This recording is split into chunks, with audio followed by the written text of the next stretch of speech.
दोस्तों, अगर आपको प्राचीन महलों और शाही जीवन शैली को करीब से देखने की इच्छा है तो आप राजस्थान के जयपुर शहर घूमने जरूर जाएं।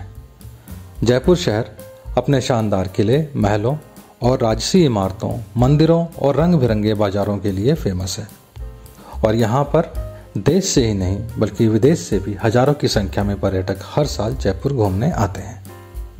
नमस्कार दोस्तों, एक बार फिर स्वागत करते हैं आपका हमारे इस चैनल माई वीकेंड ट्रिप्स पे। और यहाँ पर हम आपको जयपुर घूमने के लिए 2 दिन की आइटनरी बताएंगे। हम आपको बताएंगे कि आप अपने जयपुर दर्शन की यात्रा को 2 दिनों में कैसे फिट कर सकते हैं। तो चलिए शुरू करते हैं, लेकिन सबसे पहले आपको इस शहर के बारे में थोड़ा सा इंट्रोडक्शन दे दें। जयपुर को पिंक सिटी के नाम से भी जाना जाता है। इसे गुलाबी शहर यानी कि पिंक सिटी क्यों कहते हैं, इसके पीछे भी एक अद्भुत और प्यारी सी कहानी है। कहते हैं कि उस समय जयपुर के महाराज राम सिंह ने वेल्स के राजकुमार अल्बर्ट एडवर्ड के भारत आने की खुशी में और उनके भव्य स्वागत के लिए पूरे शहर को गुलाबी रंग से रंगवा दिया था। तभी से इस शहर को पिंक सिटी या गुलाबी शहर के नाम से जाना जाता है। इस शहर की बसावट तथा वास्तुकला प्रसिद्ध वास्तुकार विद्याधर भट्टाचार्य के सिद्धांतों के अनुरूप है और यह शहर भारत के सबसे रंगीन और आकर्षक शहरों में से एक है। जयपुर के इतिहास की और बात करें तो इस शहर का नाम महाराजा जयसिंह के नाम पर रखा गया है और महाराजा जयसिंह ने ही जयपुर की स्थापना करवाई थी। चलिए, तो समय ना गंवाते हुए हम आपको जयपुर की 2 दिन की आइटनरी देते हैं। इस वीडियो में हम अपने जितने भी स्पॉट्स हैं जो आप जयपुर में देखेंगे उसको हमने 2 भागों में बांटा है, डे 1 और डे 2। और आप देखेंगे कि डे 1 आपका सिटी के अंदर है मोस्टली और डे 2 आपका वो जगह हैं जो सिटी से थोड़ी सी दूर हैं, सिटी के आसपास है। लेकिन अगर आप हमारी आइटनरी फॉलो करेंगे तो आप 2 दिन में बड़े प्यार से इन सारे स्पॉट्स को कवर कर सकते हैं। हम बताएंगे आपको कि आप किस क्रम में कौन से स्पॉट्स को कवर करें और वहां पर कितना समय बिताएं या वहां कितना समय लग सकता है। ओके, सो डे 1 की शुरुआत आप करेंगे सिटी पैलेस से। सिटी पैलेस 9:30 AM पे खुलता है, तो आपको ये मेक श्योर करना है कि आप 9:30 तक ब्रेकफास्ट करते हुए आप 9:30 तक किसी भी हाल में सिटी पैलेस पहुंच जाए। सिटी पैलेस को देखने के लिए आपको 2 से 3 घंटे का समय चाहिए। 3 घंटा मैक्सिमम, अगर किसी को बहुत ज़्यादा इंटरेस्ट है हिस्ट्री में तो उसे 3 घंटा चाहिए, नहीं तो 2 घंटा काफ़ी है सिटी पैलेस घूमने के लिए मेरे हिसाब से। पर इस महल की वास्तुकला देखते ही बनती है। मतलब यहाँ बगीचे, आंगन, इमारतें 3 पार्ट्स में डिवाइडेड है ये, और चंद्र महल और मुबारक महल यहाँ का सबसे मुख्य आकर्षण है। सो आप यहाँ पर 2 घंटा गुजारिए एट द मैक्स, ठीक है। यहाँ पर एंट्री फी भी है, 190 रुपीज़ की एंट्री फी है, तो ये भी आपको ध्यान रखना है। जितनी जल्दी पहुंच जाए उतना अच्छा है, थोड़ा वॉक करना पड़ता है, तो जितनी जल्दी हो जाए उतना अच्छा है। आप वहां पहुंच जाइए, 2 घंटा गुजारिए। By 11:30 AM you should be done visiting City Palace. फिर वहां से निकल करके आप आ जाइए, नंबर 2 स्पॉट आपका जंतर मंतर है। नाउ जंतर मंतर ऑब्जर्वेटरी है, ये ज़्यादा दूर नहीं सिटी पैलेस से, I think it is hardly 200 meters, तो आप वॉक करके भी आ सकते हैं। सो वॉक करते करते अगर आप निकलेंगे भी तो 11:45 तक जंतर मंतर पहुंच जाएंगे। जंतर मंतर देखिए, देखने के लिए कुछ बहुत ज़्यादा नहीं है यहाँ पे, सो आधा से पौन घंटा आप जंतर मंतर कंप्लीटली निपटा सकते हैं। जंतर मंतर एक ऑब्जर्वेटरी है, इसका निर्माण जयपुर के संस्थापक महाराज सवाई जयसिंह द्वितीय द्वारा ही करवाया गया था। 1734 में इस वेधशाला का निर्माण हुआ था। एक यूनेस्को वर्ल्ड हेरिटेज साइट है ये। इसका मुख्य उद्देश्य था खगोल शास्त्र की सहायता से अंतरिक्ष और समय के बारे में जानकारी या अनुमान लगाना। सो उस समय मॉडर्न टेक्नोलॉजी ना होते भी बनाया गया था। ये दर्शाता है कि हमारे उस समय में भी जो अंतरिक्ष विज्ञान था वो कितना विकसित था। इसमें भी एंट्री फी है 50 रुपीज़, तो 50 रुपये यहाँ भी एंट्री फी है। आप यहाँ 45 मिनट्स गुजारिए यहाँ पे, उसके बाद I think you should be done with Jantar Mantar. बहुत ज़्यादा कुछ देखने के लिए नहीं है। थोड़ा अगर बच्चे साथ में तो उनको भी इंटरेस्ट आएगा, वो समझेंगे, वो अंतरिक्ष विज्ञान के बारे में जानेंगे और थोड़ा सा हो सकता है उनको इंटरेस्ट आए साइंस की तरफ, तो ये उनको दिखाना बहुत ज़रूरी है। फिर उसके बाद 12:30 तक I think you will be done with Jantar Mantar. फिर वहाँ से निकलिए और बगल में ही एल्बर्ट हॉल म्यूजियम है। मतलब ये भी 100-200 मीटर की दूरी में ही है एल्बर्ट हॉल म्यूजियम। तो आप वॉक करते करते by 12:45 you can reach Albert Hall museum. So Albert Hall museum एक ऐतिहासिक जगह है। ये यहाँ पर हर साल काफ़ी लोग आते हैं देखने के लिए इसको, क्योंकि ये राजस्थान का सबसे पुराना संग्रहालय है, म्यूजियम है। सो अल्बर्ट हॉल म्यूजियम भी one of the popular spots है इस एरिया में। इसका निर्माण जो है वो 1876 में राजा माधव सिंह ने करवाया था। यहाँ पर आपको महंगे महंगे आभूषण, हाथी के दांत के सामान, चित्र, मूर्तियाँ उस जमाने की बहुत सी चीज़ें दिखाई देंगी। पर जो सबसे खास यहाँ पर वो ये है कि मिस्र से लाई गई एक मम्मी है यहाँ पर, और वो यहाँ पर टूरिस्ट का सबसे ज़्यादा आकर्षण का केंद्र है। सो ये भी सुबह 9 बजे खुल जाता है, लेकिन हमारी एटनरी के हिसाब से आप यहाँ पर पहुँचेंगे 12:45 पे, एंड आपको इस पूरे म्यूजियम को घूमने के लिए करीब 1 घंटा चाहिए। So by 1:45 you will be done. अब अगर आप बहुत ज़्यादा हिस्ट्री में इंटरेस्ट रखते हैं तो हो सकता है थोड़ा टाइम और लग जाए आपको, बट मेरे हिसाब से एक आम टूरिस्ट के लिए 1 घंटा काफ़ी है। तो 1 घंटा यहाँ गुजारिए and by 1:45 you will be done with Albert Hall Museum. उसके बाद आप थोड़ा लंच कीजिए। सो थोड़ा सा बाहर निकलेंगे आपको तो बहुत सारे अच्छे जगह हैं, रेस्टोरेंट्स हैं उस एरिया में, जहाँ पर आप बड़े आराम से बैठ करके लंच कर सकते हैं। प्रॉपर राजस्थानी कुजीन मिलता है, आप आराम से, बहुत टेस्टी होता है। आराम से बैठ करके 1 घंटा आप लंच को दीजिए, आराम से लंच कीजिए। So by 2:45 once you are done you can start walking for Hawa Mahal. हवा महल भी उसी एरिया में है। सो आप वॉक कर सकते हैं। अगर आपको वॉक करने का मन नहीं कर रहा है तो आप ऑटो कर सकते हैं।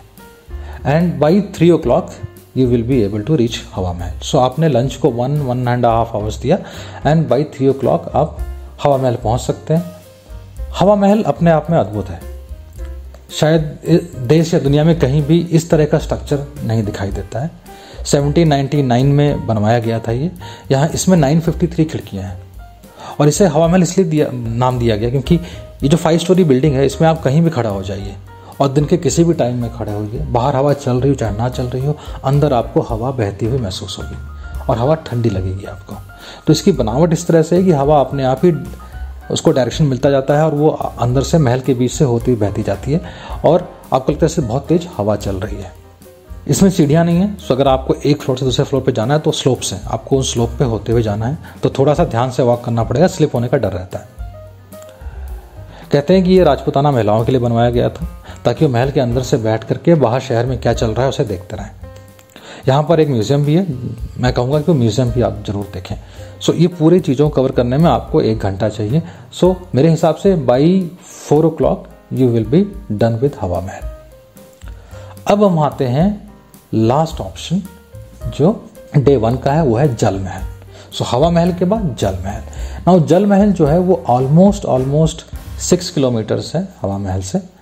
तो आपको क्या करना है, आपको वहाँ से ऑटो करना है। ऑटो बड़े आराम से मिल जाता है और आपको जल महल तक जाना है।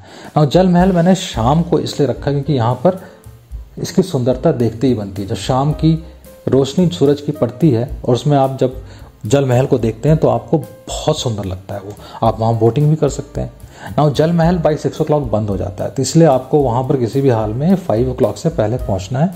तो आप 1 घंटा वहाँ बड़े प्यार से एंजॉय कर सकते हैं। तो आप जल महल देखो and by 6 o'clock you will be done by जल महल।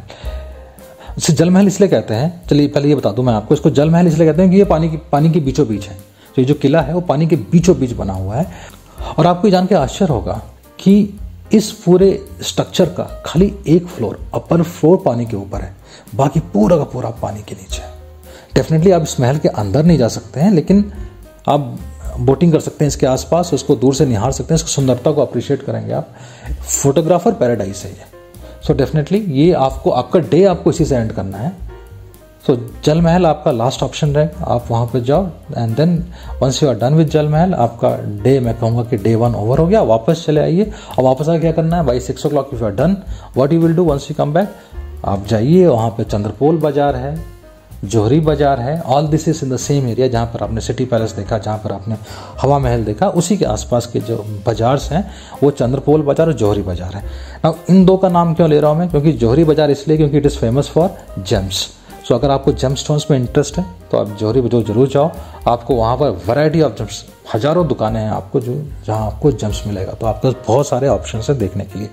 उसके बाद चंद्रपोल बाजार है, जहाँ पर ऑथेंटिक राजस्थानी चीज़ें खरीदनी है आपको, तो आप चंद्रपोल जाओ। So this is day 1 itinerary. एक बार हो गया, थोड़ा सिटी घूमो, सिटी को समझो, सिटी को निहारो, शाम के टाइम पे बाजार कितना रंगीन होता है वो देखो, and once you are done, have nice dinner somewhere and call it a day and ready for the next day. So that was my day 1 itinerary. अब हम चलते हैं डे 2 आइटनरी पे। अब डे 2 में हम लोग क्या कवर करने वाले हैं? तो डे 2 में हम लोग कवर करेंगे कनक वृंदावन गार्डन, जयगढ़ फोर्ट, सिसोदिया रानी गार्डन, एलिफेंट जॉय और जयपुर जू। ये सारे के सारे जयपुर मेन सिटी से थोड़ा सा दूर हैं, इसलिए हमने आपको इसे डे 2 में रखने को कहा है। और आप पाएंगे कि ये शहर के एक ही तरफ हैं, सो आपके लिए घूमना भी आसान होगा। मेरा रिकमेंडेशन ये है कि डे 2 को थोड़ा अर्ली स्टार्ट करें। सो get up by let's say 6 o'clock, freshen up, have your breakfast by 8-8:30 and you start for Kanak Vrindavan garden. दिन की शुरुआत कनक वृंदावन गार्डन से कीजिए। सुबह सुबह आपको बहुत अच्छा लगेगा। This garden opens by 9 AM, so reach there by 9 AM। ये जयपुर की अरावली पहाड़ियों में स्थित है। ये कनक वृंदावन गार्डन बहुत ही सुंदर है। यहाँ पर सफ़ेद संगमरमर से बना एक मंदिर है जो भगवान श्री कृष्ण की प्रतिमा जहाँ पे स्थापित है, वो बहुत ही सुंदर है, देखते ही बनती है। और यहाँ पर आप 1 घंटा दो। I don't think you need more than 1 hour। 1 घंटा आप नेचर को अप्रिशिएट करेंगे तो 1 घंटा यहाँ पर दो, और उसके बाद आप निकल लो यहाँ से जयगढ़ फोर्ट के लिए।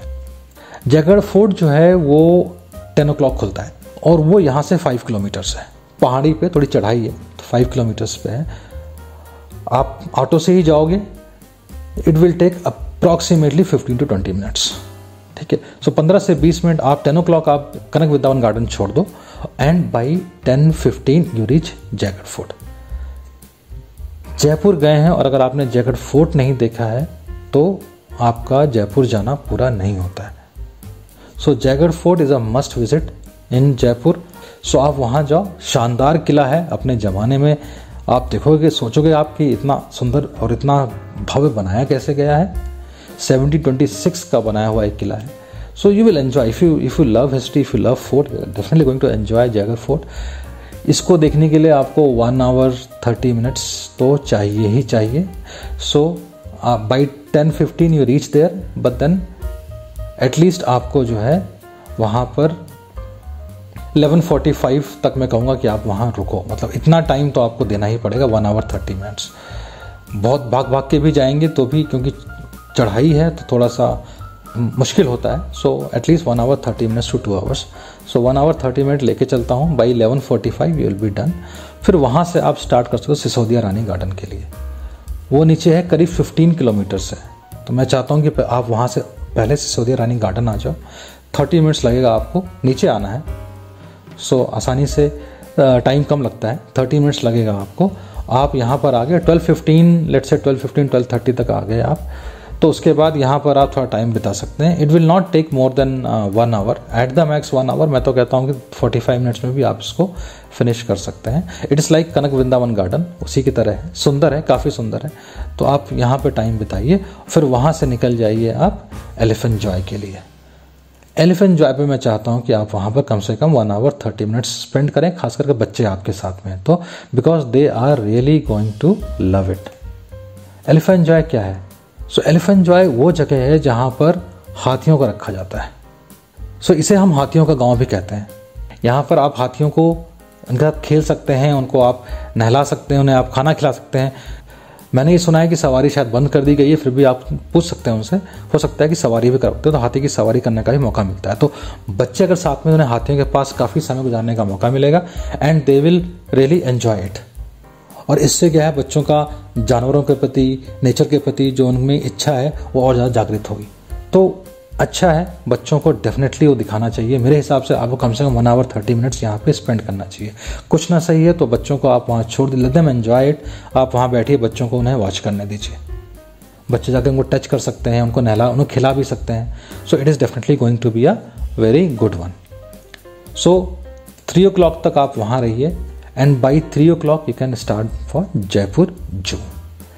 ना ये भी मैंने लास्ट में इसलिए रखा है क्योंकि जयपुर जू देखने के लिए आपको वापस आना पड़ेगा and then you will be back in city. Now Jaipur zoo जो है वो भी बच्चों के लिए बहुत ही शानदार है, बच्चे काफ़ी एंजॉय करेंगे। यहाँ पर कई तरह के जानवर हैं और यहाँ दुनिया भर से लगभग 50 से अधिक पशु पक्षियों की प्रजातियाँ हैं। 600-700 के आसपास जानवर हैं यहाँ पे। और यहाँ पर 1999 में घड़ियाल प्रजनन फार्म की भी स्थापना हुई थी और ये भारत का चौथा सबसे बड़ा प्रजनन फार्म है। So definitely it's a good thing. बच्चों को काफ़ी मज़ा आया, काफ़ी एंजॉय करेंगे बच्चे। तो एलिफेंट जॉय और जयपुर जू ये बच्चों के लिए खास है और मैंने इसको डे 2 में लास्ट में रखा है। आप यहाँ पर एंजॉय करके then after Jaipur zoo closes by 5:30, so you have to make sure that you reach there by 3 ताकि वहाँ पे आप 2 घंटा दे सकें और उसके बाद आप you can call it for a day. तो ये थे जयपुर के 10 मेजर स्पॉट्स। जू से निकल करके आप you can come back and then again you can go to areas where you can do shopping. Jaipur में शॉपिंग के लिए बहुत सारी जगह हैं। जोहरी बाज़ार मैंने आपको बताया, चंद्रपोल बाज़ार मैंने आपको बताया, वहाँ पे त्रिपोलिया बाज़ार है, कृष्णापोल बाज़ार है, बापू बाज़ार है, अरावली बाज़ार है। ये 4 नाम मैंने ले लिए। इन 4 में से आप कहीं भी जा सकते हैं, अच्छे से वहाँ खा सकते हैं, बहुत सारे ईटिंग ऑप्शंस हैं और साथ में आप बहुत बढ़िया मस्त शॉपिंग कर सकते हैं। फाइन, सो ये 10 स्पॉट्स थे और ये 10 स्पॉट्स आपको कवर ही करने हैं अगर आप जयपुर घूमने जा रहे हैं तो। मतलब ये 10 आपके बकेट लिस्ट में तो होने चाहिए। फिर उसके बाद और भी कई स्पॉट्स हैं, अगर आपको थोड़ा सा एंजॉय करना है, घूमना है यहाँ वहाँ, तो आप डेफिनेटली आप पता कर सकते हैं और भी जगह जा सकते हैं। पर 2 दिन में ये 10 जगहें आप बहुत आसानी से और बहुत बढ़िया से कवर कर सकते हैं। जयपुर ट्रैवल कैसे करें? तो Jaipur is a well known city in the country, so it is well connected to any part of north India by bus. और जयपुर का अपना एक इंटरनेशनल एयरपोर्ट भी है, सो आप आराम से जयपुर पहुँच सकते हैं। और फिर बीइंग अ टूरिस्ट स्पॉट, वहाँ पर कैब की और ऑटो की सुविधा बहुत अच्छी है। So you don't need to really travel by your own car, बल्कि अगर आप ऑटो से ट्रैवल करते हैं थ्रू आउट जयपुर काफ़ी सस्ता पड़ता है। So you can actually this can be a good budget travel for you. और शॉपिंग के लिए तो ये शॉपर्स पैराडाइज है, जैसा मैंने 4-5 बाज़ार के बारे में बताया आपको। रंग बिरंगे बाजार हैं तो इट्स अ शॉपर्स पैराडाइज, तो आप शॉपिंग भी मस्त कर सकते हैं वहाँ पे। ऑल राइट, सो होपफुली आपको ये इन्फॉर्मेशन पसंद आई। अगर पसंद आई है तो लाइक, सब्सक्राइब और शेयर जरूर कीजिए। See you in the next video. Till then, bye bye.